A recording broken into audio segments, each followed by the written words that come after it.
تو مثال ہم کیا لکھ رہے ہیں جی؟ عالم متغیر است و ہر متغیر حادث است. یہ حادث است کو بھی الف کو نکال کے است کو جوڑ کے لکھ دیں گے. اس کے بعد آپ جملہ لکھیں گے پس عالم حادث است. اب ہم نے کیا کہا؟ ہم نے کہا جی جہان بدلنے والا ہے اور ہر بدلنے والی چیز حادث ہے، نو پیدا ہے، یعنی وہ نہ رہنے والی ہے، مٹنے والی ہے. پس عالم حادث است، پس عالم جو ہے وہ حادث ہے. کہ جب ہم نے کہا کہ عالم متغیر ہے اور متغیر کے بارے میں ہم نے یہ ایک خبر دی کہ متغیر چیز جو ہوتی ہے وہ حادث ہوتی ہے، تو پھر جب عالم متغیر ہے تو حادث ہے. یہ نتیجہ نکلا. یہ منطق، علم منطق میں اسی طرح کرتے ہیں. تو پس سے لے کر حادث است، پس عالم حادث است، اس کے نیچے خط کھینچ کے لکھ لیں جملہ نتیجیہ.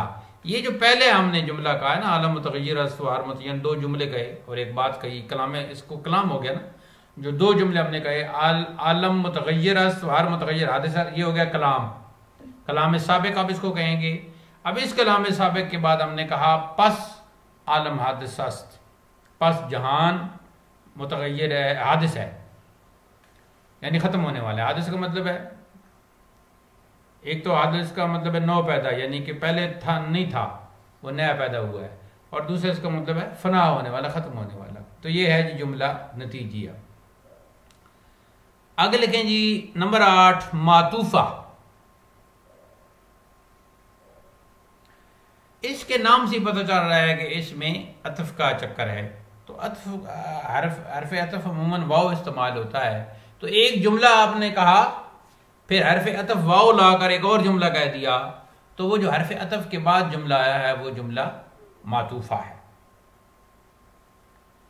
یعنی وہ جملہ جو بواسطہ حرف عطف جملہ اول پر معطوف ہو.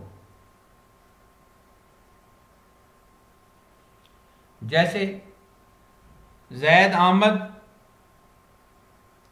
و بکر رفت. تو یہ دو جملے تھے، زید آمد، زید آیا، زید فاعل اور آمد فعل، فعل فاعل مل کے جملہ فعلیہ، اور بکر رفت، بکر فاعل اور رفت فعل، فعل فاعل مل کے جملہ فعلیہ. دو جملے تھے، درمیان میں واو عطف آ گئی، زید آمد بکر رفت. اب اس میں یہ جو ہے نا بکر رفت، یہ جملہ معطوفہ ہے. تو بکر رفت کے نیچے خط کھینچ کے لکھیں جملہ معطوفہ.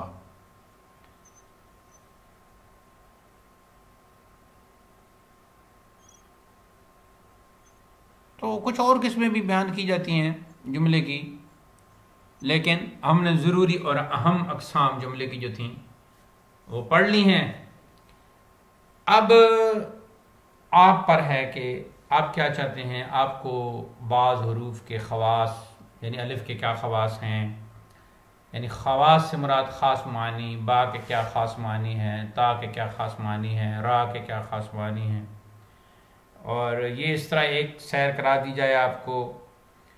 اور کچھ وہ تتمہ کے طور پر ایک دو اور چیزیں ہیں، یہ پڑھا دی جائیں، اور اس کے بعد تمرین شروع کی جائے، یا ان کو پوسٹ پون کر دیا جائے اور تمرین شروع کر دی جائے.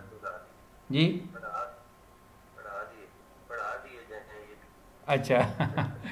تو انشاءاللہ پھر کل اللہ تعالیٰ خیر کرے تو ہم حروف کے بعض خاص معانی پڑھنے کا آغاز کریں گے. تو حروف چونکہ بہت سے ہیں تو پھر ہو سکتا ہے اس کے 2 سبق بن جائیں یا 3 بن جائیں.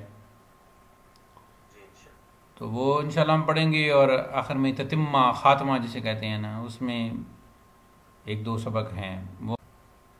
اچھا جی، السلام علیکم.